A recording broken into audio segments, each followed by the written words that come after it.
UPSC preparation లో నీకు తెలిసింది చాలా తక్కువ అనిపిస్తుందా? చాలా మంది ఆస్పిరెంట్స్ మొదట్లో ఇలాగే ఫీల్ అవుతారు. సిలబస్ ఏమో చాలా వాస్ట్ గా లెంతీగా ఉంది. ఆ సిలబస్ చూస్తేనే భయం వేస్తుంటుంది. ఎన్ని గంటలు చదివినా కూడా సరిపోతుందా లేదా అనే డౌట్ అనేది వస్తుంది.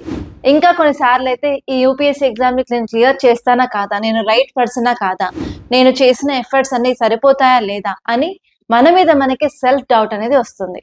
కానీ ఈ స్టేజ్ అనేది చాలా గొప్పది. ఎందుకంటే మన గ్రోత్ అనేది ఈ స్టేజ్ నుండి స్టార్ట్ అవుతుంది.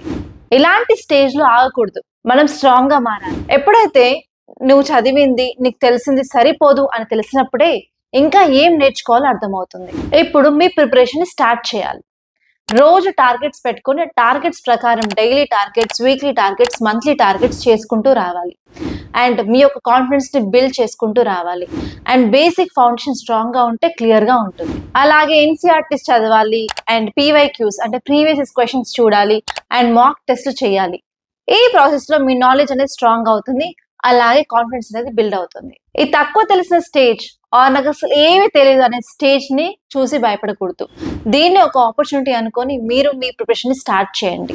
ప్రతిరోజు ఒక్కొక్క అడుగుతో ముందుకు వెళ్ళినట్లయితే కొన్ని నెలల తర్వాత మీ యొక్క ఇంప్రూవ్మెంట్ చూసి మీరే ఆశ్చర్యపోతారు. Yes, I can do it, నేను చేయగలను అనే సెల్ఫ్ కాన్ఫిడెన్స్ తో మీరు కనుక ప్రిపరేషన్ చేసినట్లయితే ఆబ్వియస్ గా ఈ ఎగ్జామ్ ని క్లియర్ చేయగలుగుతారు. ఈ స్టేజ్ ని ఎంజాయ్ చేస్తే ఎవరైతే ప్రిపరేషన్ ని కొనసాగిస్తారో వాళ్ళకి కంపల్సరీగా సక్సెస్ అనేది వస్తుంది. And I wish you very all the best. ఈ వీడియో కనుక మీకు నచ్చినట్లయితే లైక్ చేయండి, అలాగే షేర్ చేయండి. అండ్ మన ఛానల్ ని సబ్స్క్రైబ్ చేసుకోండి.